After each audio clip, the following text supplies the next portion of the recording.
पंकज जी कोटा से। राधे। राधे राधे महाराज जी। महाराज जी, लोग तीर्थ स्थान पर तीर्थ याटन करते हैं, जबकि भगवान सभी जगह हैं, कन कन में हैं, तो धार्मिक स्थलों पर जाना चाहिए या नहीं महाराज जी?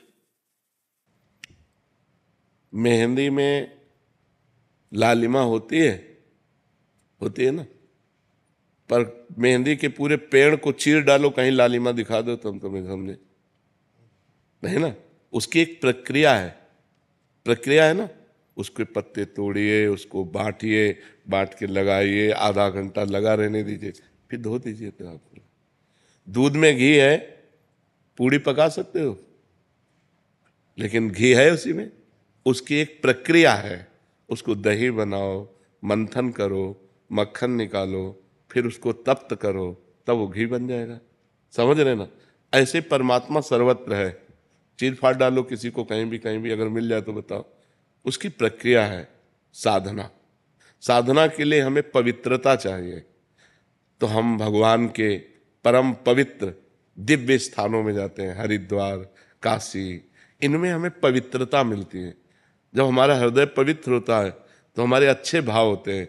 अच्छे भाव होते हैं तो वो भाव भगवान को समर्पित हो जाते हैं और हमें भगवान का अनुभव हो जाता है। जब हमारा भाव बन जाए ना, तो हम कुत्ते से भी भगवान प्रकट कर सकते हैं। हमारा भाव बन जाए तो हम ईंट से भी भगवान प्रकट कर सकते हैं। हमारा भाव ना बने तो भगवान में भी भगवान नहीं दिखाई दे रहे दुर्योधन को। दुर्योधन का भाव नहीं है भगवान के प्रति। तो श्री कृष्ण को एक बहुत विद्वान प्रवीण यदुवंशी समझता, वो भगवान नहीं मानता। दुर्योधन भगवान नहीं मानता। जब भगवान ने विराट रूप दिखाया तो बंदी बनाने की कोशिश की। वो भगवान को मनुष्य मानता रहा, कभी भगवान नहीं माना। तो बात समझ में नहीं। ये जो तीर्थ बने हैं ये पावर है, अध्यात्म के पावर है। जैसे गंगा जी नहा के आप देखो कैसा लगता है, एकदम फ्रेश, लेकिन नियमानुसार। अब गए कुल्ला कर रहे हो, थूक रहे हो और मल रहे हो, साबुन लगा रहे हो, कोई अनुभव नहीं होगा। गए साष्टांग दंडवत किए, माथा में जल रखा और गए चुपचाप 5, 7, 11 डुबकी लगाई, एकदम बाहर हो गए। देखो एकदम आनंद आएगा। वृंदावन आए हो, परिक्रमा लगाओ, बिहारी जी के दर्शन करो, किसी का दिया हुआ कुछ खाओ मत, रजरानी लगाओ, नाम जप करो। जब जाओगे तो एक अच्छा अनुभव होगा, एक आनंद अनुभव होगा। अब यहीं आओ, इधर उधर सब गंदगी करो, तो जब जाओगे तो कुछ हाथ नहीं लगेगा। ये परम पवित्र स्थान बनाए गए हैं कि हमको अध्यात्म का सहयोग मिले। हमारे जो गलतियां हो गई, पाप हो गए, वो नष्ट हो जाए। भगवान सर्वत्र है, पर जैसे दूध में सर्वत्र घी है, दूध से काम नहीं चल सकता, उसका प्रक्रिया। तो ऐसे प्रक्रिया का मतलब साधना। तो साधना का प्रारंभ करने के लिए हमें जो पवित्रता चाहिए वो गंगा है, काशी है, जो बड़े बड़े तीर्थ है, इनमें इसीलिए जाया जाता है कि हम गृहस्थ हैं, हमसे कोई ना कोई पाप बन जाते हैं। तो इन तीर्थों में जाने से हमारे पाप नष्ट होते हैं, हमारे पुण्य बनते हैं, हमारा हृदय पवित्र होता है। अवश्य जाना चाहिए, पर जिस पद्धति से रहना उसी पद्धति से रहना। हर तीर्थ में एक दिन उपवास करना चाहिए। अगर 3 दिन वास करे तो एक दिन उपवास करना चाहिए, दूसरे दिन फलाहार करना चाहिए, तीसरे दिन अन्नाहार करना चाहिए। एक दिन तो प्योर पूरा ऐसे जल पे रहना चाहिए, या ऐसे कष्ट सहना चाहिए तीर्थों में जाकर। एक दिन उपवास करो, वृंदावन की परिक्रमा करो, बिहारी जी के दर्शन करो, यमुना स्नान करो, यमुना जी के पास बैठकर नाम कीर्तन करो, नाम जप करो। ये कमाओ। जो तीर्थ स्थानों में परम पवित्र भाव कमाए जाते हैं वो एक, लेकिन बड़ा विचित्र है। यमुना किनारे भी बैठकर गंदी बात करेंगे, यमुना किनारे भी बैठकर गंदी क्रियाएं करेंगे, इधर उधर सब गंदी बातें करेंगे, तो धाम का फिर लाभ कहाँ मिल पाएगा।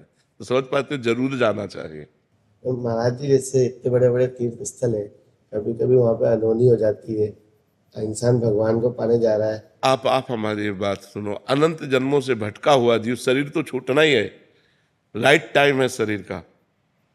और अगर वो हरिद्वार में शरीर छोड़ता है, वो वृंदावन में शरीर छोड़ता है, काशी में छोड़ता है, तो उसे भगवान की प्राप्ति हो जाएगी।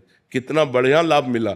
शरीर तो छूटना ही था, लेकिन शरीर ऐसी जगह छूटा कि भगवान की प्राप्ति हो गई। तो इसमें लाभ हुई कि हानि हुई? लाभ। हाँ, तो हमें नेगेटिव नहीं सोचना, हमें पॉजिटिव सोचना है। काशी है, वृंदावन धाम है, हरिद्वार है, गंगा का तट है, यमुना का तट है, इनके किनारे प्राण निकलते हैं तो जीव की उत्तम गति होती है। प्राण तो निकलने थे, लेकिन यहाँ निकले, ये उत्तम गति हुई।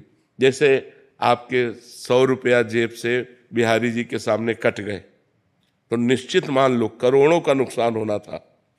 आप वृंदावन आए तो धाम की कृपा से मात्र 100 रुपये में वो कार्यक्रम हो गया तुम्हारा। अब अगर तुम पॉजिटिव नहीं सोचते तो निगेटिव सोचकर चलोगे, तुम आए ना तो तुम्हारा मंगल हो गया। करोड़ों का नुकसान भगवान ने 100 रुपये में निपटा दिया। या ठोकर लगी, थोड़ी चोट लग गई, बहुत बड़ी हानि थोड़ी सी चोट में निपटा दी। उसे हम निगेटिव क्यों सोचे, उसे हम पॉजिटिव सोचें। जो सत्य है, जो सत्य है, ये परम सत्य है, कोई बहानेबाजी नहीं, ये परम सत्य है। एक दो मित्र थे, एक जब सयाने हुए तो शराब पीने लगे, गंदे आचरण करने लगे, वैश्यागमन, जुआ खेलना, शराब पीना, ऐसे सब। और एक था रोज गंगा नहाने जाना, भजन करना, शास्त्रों का स्वाध्याय करना। तो बहुत दिनों के बाद दोनों मित्र मिले, दूर से देखा वो गंगा नहाने वाला आ रहा है और उसने देखा कि वो हमारा मित्र जो भटक गया गंदे आचरणों में वो आ रहा है।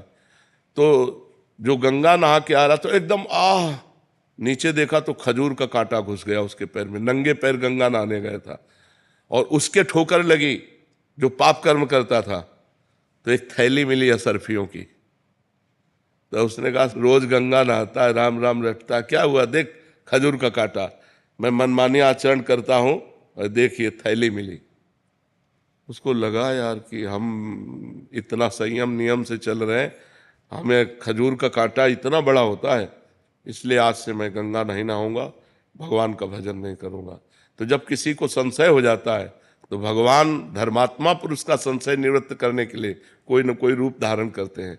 चाहे वो ग्रंथ रूप मिल जाए या कोई संत मिल जाए, तो भगवान एक संत के रूप में आए और कहा बेटा तुम्हारे कांटा लग गया क्या, लाओ मैं निकाल दूं, तुम भगवान का भजन करते हो इसलिए तुम धन्य हो। तो उनका अब ये सब बातें हमको मत बताओ कि धन्य हो, धन्य वो है। तब उनका बेटा तुम्हें उसे पूर्व जन्म की बातें याद नहीं है, तुम्हारा पूर्व जन्म में इस समय तुम्हें सूली की सजा मिलनी थी, खजूर के कांटे से इसलिए निकल गई कि तुम गंगा नहाते हो, नाम जप करते हो, और इसे चक्रवर्ती सम्राट होना था। और ये अपने पाप कर्म करके बस ये आखिरी थैली है, ये जहां भोग लेगा तो इसको दुर्गति प्राप्त होगी और तुम्हारा ये कांटा ही आखिरी है, और ये जहां हटा, इसकी पीड़ा हटी तो तुम आगे परम धाम को परम लाभ प्राप्त करोगे।